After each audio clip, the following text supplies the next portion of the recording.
Welcome to Shri Lalitha YouTube channel.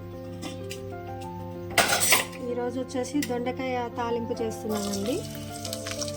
ఒక అర KG దొండకాయలు కడిగి సన్నగా కట్ చేశాను. పచ్చిమిర్చి వేసుకుంటున్నాను. తాలింపు కాబట్టి ఓన్లీ ఉల్లిగడ్డ వేయట్లేదండి, బాగా డీప్గా ఫ్రై చేస్తున్నాను. ఎల్లిపాయ ఒక 2-3 ఎల్లిపాయలు పొట్టు తీసి తాలింపు వేసాను. పచ్చనిపప్పు కొంచెం ఎక్కువ వేస్తున్నానండి, ఫ్రై ఎక్కువగా బాగా డీప్గా ఫ్రై అవ్వాలని.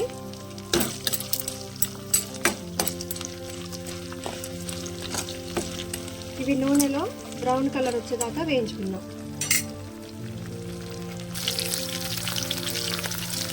పచ్చుకోండి. దొండకాయలు యాడ్ చేసుకోండి.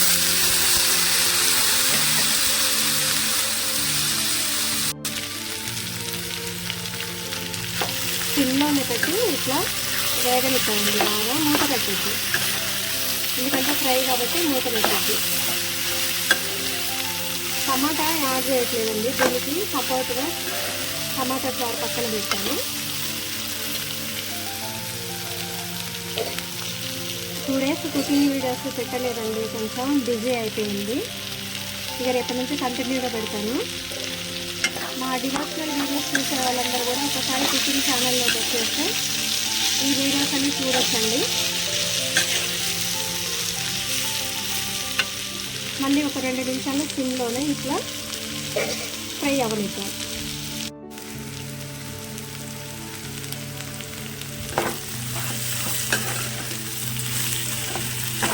కరివేపాకు వేయలేదండి తాలింపులో, లేదు ఇప్పటికీ లేట్ అయిపోయింది వంట చేయడం, స్కూల్కి వెళ్ళి వచ్చేసాను.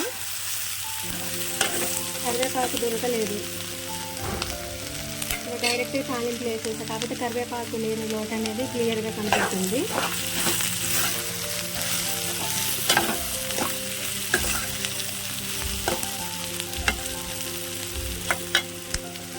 దొండకాయలో వాటర్ ఉంటుందండి, అసలు ఫ్రై చేసేటప్పుడు ఒక 10 నిమిషాల ముందు కట్ చేసి ఆరబెట్టుకుంటే తొందరగా ఫ్రై అవుతుందండి.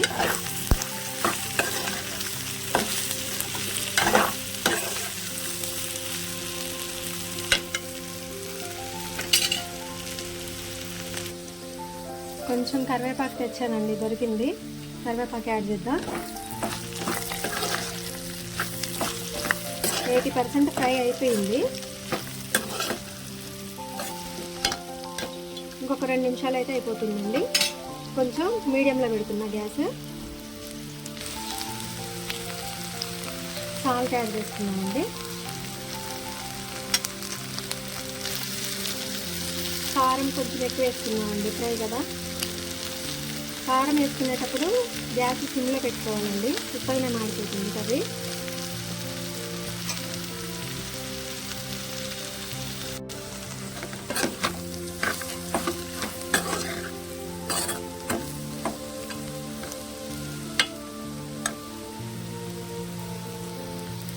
దొండకాయ తాలింపు రెడీ అయిందండి, వేరే బౌల్లోకి ట్రాన్స్ఫర్ చేసుకుందాం. క్రిస్పీ దొండకాయ తాలింపు రెడీ అండి. Please do like, share and subscribe my YouTube channel. Thanks for watching.